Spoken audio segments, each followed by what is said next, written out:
Welcome back.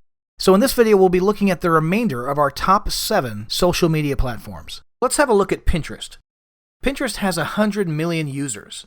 As for demographics, 16% of all men online and 44% of all women online use Pinterest. About 71% of Pinterest users are women, but men have started using it in growing numbers over the past couple of years. According to Pinterest, the male-female split is even in countries such as India, Korea, and Japan. 37% of people age 18 to 29 use the site, and 36% of people age 30 to 49 use the site. 75% of users access Pinterest on mobile phones, according to the company. What you need to know. Pinterest is primarily a graphics-driven site, where users pin graphics on boards that they've created. For example, someone might create a chicken recipe board and then pin pics of recipes. Users then click on the links to get more info. Pinterest is primarily used by women, so it's a good platform if you have visually based information to share with women. For example, this site is a good platform for wedding planners and associated businesses, anything dealing with home remodeling or design, cosmetics and hair, recipes, pets, and similar categories. One benefit is that Pinterest lets you create group boards, which means you can team up with others in your niche to create boards. For example, if you run a florist business, you might team up with a wedding gown seller to create a wedding-themed board. You can then work together to build each other's traffic, followers, and even brand recognition. Which brings us to branding. This is a good site for branding, as you can brand all your images before pinning them. If you create novel or funny images, or you have good content behind those images, like recipes or good offers, then you'll get people re-pinning them. This helps increase brand awareness all throughout your niche. Traffic. This is a very good source for traffic, as most visitors are used to clicking a link to get the information behind the pin. For example, they'll see an image of a delicious dessert, and then they'll need to follow the link to get the recipe. The point is, it's good for traffic if the image is sufficiently enticing enough to get users to click through for more information. For example, just having a picture of a cute puppy probably won't get clicks, but promising high-demand, high-value dog training information may get the click. Now let's move over to LinkedIn. LinkedIn has 433 million users. About 25% of those log in monthly. Demographics. 128 million users are from the US, 35 million are from India, 25 million are from Brazil, 20 million are from China, 20 million are from the UK, and millions more across Europe, Canada, and elsewhere. 26% of all men who are online and 25% of all women who are online use LinkedIn. 22% of 18 to 29-year-olds use LinkedIn, 30% of those ages 30 to 49 use it, and 26% of people who are 50 to 64 use it. About 40 million college students and recent college grads are on LinkedIn, and this is their fastest growing demographic. What you need to know. LinkedIn is primarily for professionals, entrepreneurs, freelancers, authors, business-to-business professionals, business owners, and similar people who want to network to find better opportunities. If you target any of these groups, for example, if you're a freelancer providing professional services to business owners or you sell B2B products, then this is a great group to use. It's also a very good place to find potential joint venture partners to grow your business. Branding. LinkedIn offers a moderate benefit as far as business branding. What it excels in is helping you develop your authority in a niche. That's because you can answer questions on LinkedIn in the Answers section and share content that positions you as an expert in the Groups section. Quick tip here. If there isn't a group in your niche or industry, you can start one. Just be sure to start the group around your industry or a specific topic, as opposed to starting a group focused on your company. Basically, people are looking to build relationships on LinkedIn. If your business has a strong personality to represent the company, especially if that person is linked to the brand, then LinkedIn is a good choice. Traffic. The actual amount of traffic you can get through LinkedIn is low to moderate depending on your niche, but the quality is high. Here's why. People are clicking through from your content via answers and groups. That means that they're probably already starting to see you as an authority, so they're coming to your site interested in learning more. Furthermore, the people who are clicking may be high-value visitors. For example, if you deal in business-to-business goods, you might have the actual decision-makers coming to your site. If you do a lot of instructional events, such as webinars, then be sure to invite your network to these events. This is the sort of thing that's likely to generate leads for you. Next, Google+. Google Plus has 375 million users, but only 27 million unique monthly visits. Google Plus is growing at a rate of about 33% per year, even though it's not actively promoted. As for demographics, the interesting thing about Google Plus is that Google basically forced people to sign up for it when they signed up for Google services such as YouTube, AdWords, Google Docs, and so on. In other words, a lot of people who signed up for the site weren't intentionally doing so. That's why there's such a gap between the total registered accounts and the unique monthly visits.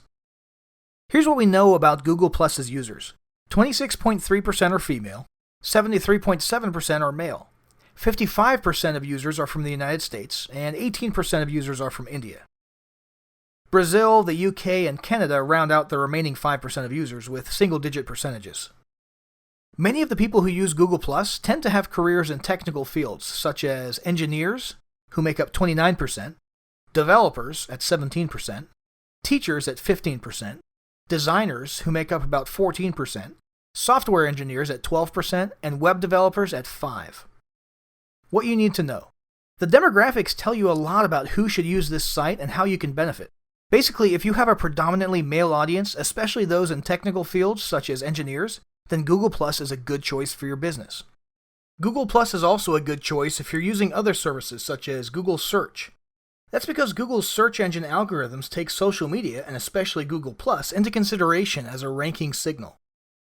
What's more, Google Local is now basically a part of Google Plus. So if you want your local business to be listed in Google with maps, directions, hours, etc., then you need to get your business on Google Plus. Bottom line, Google Plus is also a great choice for you if you have a brick-and-mortar business serving local customers, or if your business depends on SEO. Now, how about branding? Since Google Plus for businesses works much the same way as Facebook pages, this is a good way to brand your business, especially if your business strategy is based on building authority. What's more, Google Plus integrates with other Google services, which further helps to build brand awareness and recognition. Traffic. Traffic is low to moderate if you're sharing content and trying to generate leads that way. You'll get higher amounts of traffic if you do the following. Include keywords in your content and build authority by sharing good content. However, those with local businesses will improve their foot traffic and calls by setting up a complete profile for their business. So again, if you have a local business, then Google Plus should be on your list of social media sites, even if you don't necessarily cater to men or tech fields. Let's move on to Instagram. Instagram has 400 million users. Now a quick note here, Instagram is based on a mobile app. So virtually all users are mobile users. Some visitors may come through their fixed internet connections, but those posting content will be mobile users. As for demographics, 75% of users are from outside the US, according to Instagram's press page. 24% of all men who are online and 31% of all women who are online use Instagram. 55% of 18 to 29-year-olds use it, as well as 28% of 30 to 49-year-olds. 32% of teens consider it the most important social media network, and 85% of top brands now use Instagram. What you need to know. If you're targeting young mobile users with visually based content, then Instagram is a good choice for you. This site lets you take videos and photos, use filters to alter these images, and then upload them to your account. In turn, users can react to your images and videos, comment on them, and even share them. This site works best for those business owners who can share intriguing images and videos. In other words, this isn't the best place to post articles. Users want and expect visual content. And because of the demographics, it's also a good place for authors, entrepreneurs, activists, artists, and small business owners who want to raise awareness about a social issue. Branding. This site is strong in terms of branding because all of your content serves to build the visual identity of your business. In fact, at one time, Forrester.com's researchers found that posting something on Instagram provides 120 times more engagement per follower than Twitter and 58 times more engagement per follower than Facebook. While these numbers have fallen off somewhat, Instagram engagement is still very high. Here's a quick tip. Be sure your branding strategy is well thought out and in place before you use Instagram, as your Instagram account is going to be beneficial in building your brand. Basically, ask yourself this: how do you want prospects to view you? Then share images and videos that reflect that view. Be sure to choose and use one filter for the majority of your posts, which you think will best reflect your brand. Include hashtags when you post as well. What about traffic? You can drive a low to moderate amount of traffic to your website using Instagram. However, you can also use Instagram to cross-post on sites such as Facebook and Twitter. So if you're focusing on these other sites as well, don't neglect this easy way to increase traffic and engagement across multiple sites. Instagram also offers advertising, which is another way to get traffic to your site. However, you may find that the ad platform, just like the rest of Instagram, serves you better in terms of branding, as opposed to direct traffic. So you've just learned a bit about each of the main 7 social media platforms, so now it's time for you to choose which ones to focus on. Keep these 3 tips in mind to optimize your strategy. Start with 1 or 2 platforms.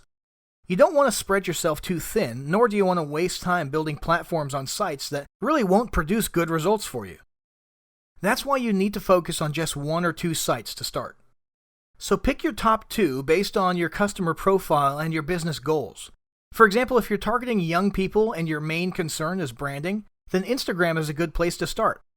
Or if you're targeting professionals for branding and networking purposes, then LinkedIn would be a great platform. Once you've started building your presence on your top 1 or 2 sites, then you need to turn your attention to this next tip. Track your results. Even though a particular social media site may look like a perfect fit for your audience and goals, that doesn't mean you'll necessarily get great results. The only way to tell for sure is to track your results to see if you're hitting your targets. Here's a tip. Some platforms have built-in analytics to help you determine what sort of results you're getting. You'll also want to use outside tools to see how your social media followers translate to traffic, subscribers, and sales on your site. Check the resources section for more information on that. Here are 5 common problems which you can uncover by testing traffic. Number 1, your audience isn't connecting with your posts. You'll need to test different kinds of content in different formats. For example, test funny content, promos, articles, and controversial content. Also, test different formats including infographics, videos, memes, text posts, and so on. Number 2, you're overposting or underposting. Posting too much can turn people off if you're filling their news feeds, especially if your content isn't connecting with them. Posting too little lets people forget you and decreases your brand awareness. Number 3, you're over-promoting or under-promoting. Promote too much and people feel like all you do is advertise. But on the flip side, if you don't offer a special discount or announce new products on social media, some people will wonder why they should even bother following you if there's no incentive. Number 4, you're not using strong calls to action. If you want people to do something specific when they see a post, then explicitly tell them to like it, share it, or comment on it. Number 5, you're posting on the wrong platform.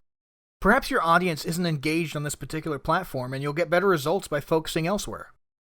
If you're getting lackluster results, you'll want to experiment on other platforms as well. And finally, make it easy on yourself. When you look at some business accounts on social media, it looks like they put an incredible amount of work into it.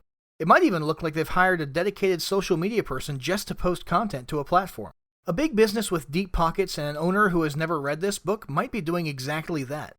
Who knows, they may have an entire team of sleep-deprived, caffeine-driven social media interns who post and interact all night and all day on these sites. But the good news is that you can get a lot done without working around the clock. All you have to do is use the automation tools that you'll find later in this course. These tools make creating and posting content a snap. You can even post to multiple platforms with just one click of your mouse, so be sure to check out those tools in the recommended resources section just a bit later on. So at this point, you know what your goals are, you know as much as you can about your audience, and you know which platforms are good fits for your audience and your goals. You should now set up your accounts on 1 or 2 of your top social media sites, being sure to fill out the profiles completely and post some content to kick things off. Then, come on back for the next lesson where you're going to discover how to maximize your social media strategy.